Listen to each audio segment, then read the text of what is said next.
বন্ধুরা জায়গাটা দেখুন, এই জায়গাটা সেই জায়গাটা যেখানে আমাদের একটা বিখ্যাত ইউটিউবার বাংলার ঋত্বিক অধিকারী এসেছিল তার কিছু ভুতুড়ি ডিভাইস নিয়ে, যে এখানে ভূত আছে চেক করার জন্য। ভাই এটা আমাদের পাড়া, ভাই এটা আমাদের পাড়া, এটা আমাদের এলাকা, ঠিক আছে? এখানে কোনো ভূত ভূত নেই, কিচ্ছুই নেই। এসেছিলে তোমরা ফালতু এখানে ভিডিও করে গেছো।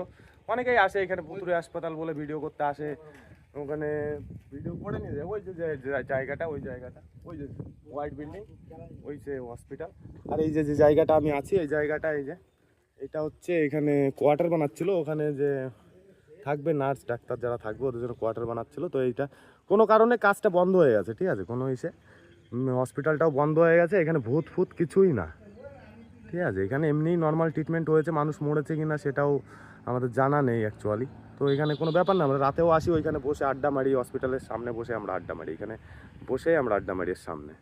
তো এখানে সেরকম কিছুই নেই, এটা নর্মাল একটা হসপিটাল হয়েছিল বাস, এখানে কোনো ভূত ফুত কিছুই নেই। ফালতু